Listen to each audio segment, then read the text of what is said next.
حضرات، آپ تمامی حضرات نے دیکھا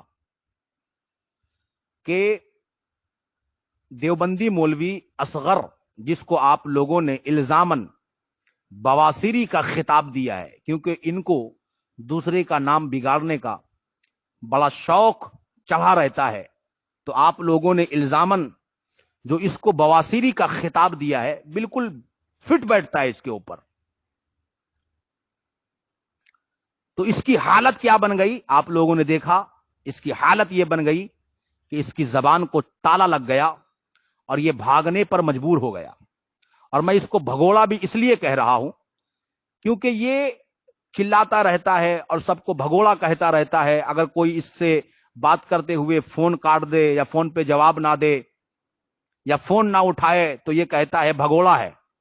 تو اب یہ چونکہ بھاگ گیا ہے، اب یہ بات نہیں کر رہا ہے، تو یہ بھگوڑا ثابت ہو گیا اپنے اصول سے.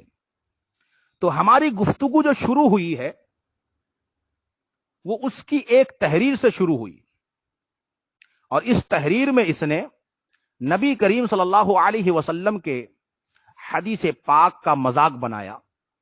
اور ظاہر سی بات ہے، جب ہمارے سامنے نبی کریم صلی اللہ علیہ وسلم کے حدیث پاک کا مذاق بنایا جائے گا تو ہم قطعاً برداشت نہیں کریں گے.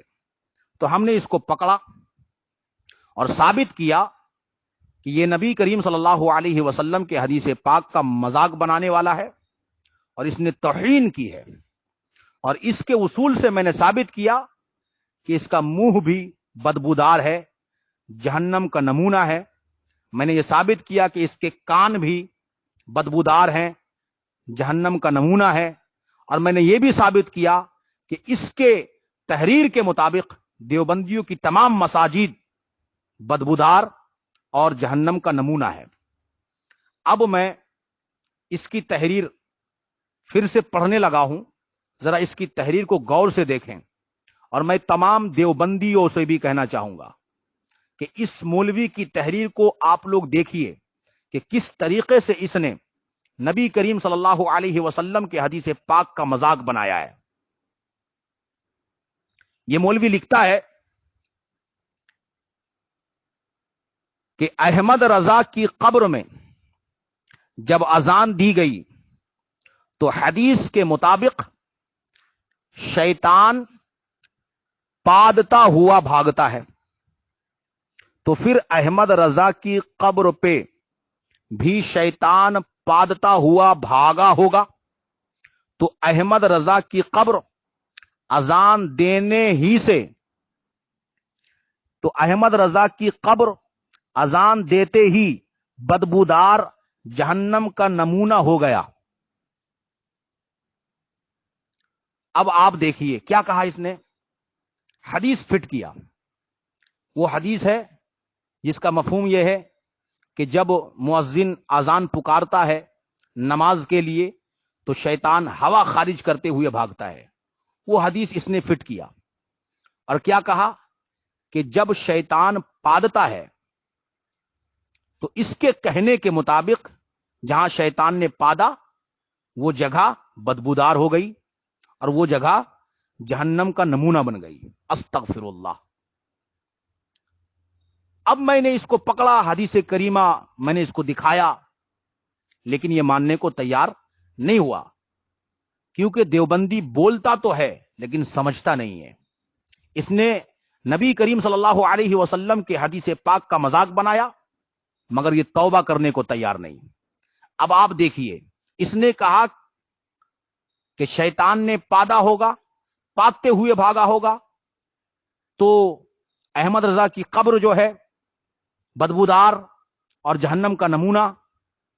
تو اب آپ بتائیے کہ اس حدیث کو اس نے یہاں فٹ کیا تو اس کے مطابق شیطان پادتا ہے تو وہ جگہ ناپاک ہو جاتی ہے اور وہ جگہ جہنم کا نمونہ بن جاتی ہے. تو اس کو 7 بار پہ اعتراض تھا کہ 7 بار اذان ہوئی اعلی حضرت کی قبر پر، تو کتنا بدبودار ہوا ہوگا. تو میں پوچھتا ہوں کہ دیوبندیوں کی مساجد میں جو اذان ہوتی ہے کہیں 60 سال سے ہو رہی ہے، کہیں 50 سال سے ہو رہی ہے، کہیں 40 سال سے ہو رہی ہے، اور دیوبندی مولوی نے دارالعلوم دیوبند کا جو آن لائن دارالفتہ ہے وہاں پہ لکھا ہے، اسی حدیث کو کوٹ کیا ہے کہ جب مؤذن اذان پکارتا ہے نماز کے لیے تو اذان پکارنے کی جگہ سے شیطان ہوا خارج کرتے ہوئے بھاگتا ہے، اور یہ بھی تشریح کیا ہے کہ شیطان چونکہ کھاتا ہے پیتا ہے تو اس کو حقیقت پر بھی محمول کیا جا سکتا ہے، یعنی حقیقت میں شیطان پاتتا ہے۔ تو اب آپ بتائیے کہ اس مولوی کے اس تحریر کے مطابق دیوبندیوں کی مسجدوں میں جو اذان ہوتی ہے وہاں پہ شیطان پادتا ہے، اور اس کے قول کے مطابق وہ جگہ بدبودار ہو جاتی ہے اور جہنم کا نمونہ بن جاتی ہے۔ دوسری بات یہ ہے کہ حدیث پاک میں آیا کہ شیطان ہوا خارج کرتے ہوئے بھاگتا ہے، اور ظاہر سی بات ہے جہاں تک آواز پہنچتی ہے مؤذن کی وہاں سے بھاگتا ہے، تو اس کے پاس بھی شیطان ہے، تو اس کے پاس سے بھی شیطان بھاگتا ہوگا، تو ظاہر سی بات ہے اس کے منہ میں بھی پاتتا ہوا بھاگتا ہوگا، تو اس کا منہ بھی ناپاک ہو گیا، بدبودار ہو گیا، جہنم کا نمونہ بن گیا۔ دوسری بات یہ ہے کہ دیوبندیوں نے بھی لکھا ہے، دیوبندیوں کے دارالعلوم دیوبند کا جو آن لائن دارالفتہ ہے اس پہ بھی لکھا ہوا ہے کہ بچہ یا بچی جب پیدا ہو تو اس کے کان پہ اذان دینا مسنون و مستحب ہے۔ تو اب جتنے دیوبندیوں کے کان میں اذان پکاری گئی، تو دیوبندی مولوی نے لکھا کہ جہاں اذان پکاری جاتی ہے وہاں سے شیطان ہوا خارج کرتے ہوئے بھاگتا ہے۔ اب اس دیوبندی مولوی نے لکھا کہ وہ جگہ بدبودار ہو جاتی ہے، جہنم کا نمونہ بن جاتی ہے، تو جن جن دیوبندیوں کے کان میں اذان پکاری گئی شیطان وہاں سے پادتے ہوئے بھاگا، تو ان دیوبندیوں کا کان جو ہے بدبودار ہو گیا اور جہنم کا نمونہ بن گیا۔ اچھا اب دیکھیے کہ اس نے مدینہ کی، مکہ کی بھی توہین کی، کیونکہ ظاہر سی بات ہے مکہ اور مدینے میں بھی اذان ہوتی ہے، اور حدیث پاک میں ہے کہ جب اذان پکاری جاتی ہے، مؤذن جب اذان کو پکارتا ہے تو شیطان ہوا خارج کرتے ہوئے بھاگتا ہے۔ اب شیطان کے ہوا خارج کرنے کو اس نے کہا کہ وہ جگہ ناپاک ہو جاتی ہے، وہ جگہ جہنم کا نمونہ بن جاتی ہے، تو جب مسجد حرام میں یا نبی کریم صلی اللہ علیہ وسلم کی مسجد میں جب اذان پکاری جاتی ہوگی تو شیطان بھاگتا ہوگا، تو اس کے کہنے کے مطابق استغفر اللہ، استغفر اللہ، وہ جگہ بھی ناپاک ہو گئی۔ کتنا بڑا اس نے مذاق بنا دیا، کتنی صریح اس نے توہین کی ہے۔ یہ اعلی حضرت کے بغض و حسد میں یہ دیوبندی اتنی بڑی بڑی گستاخی کر دیتے ہیں کہ آپ سوچ بھی نہیں سکتے۔ تو ان گستاخوں کے زبان سے اور ان کی تحریروں سے صرف اور صرف گستاخی ہی نکلتی ہے، اور یہ اس کا ایک نمونہ ہے۔ میں اپنے تمام بھائیوں سے کہنا چاہوں گا کہ ان گستاخوں کو پہچانو، یہ اعلی حضرت کے بغض و حسد میں حدیث پاک کا مذاق تک بناتے ہیں۔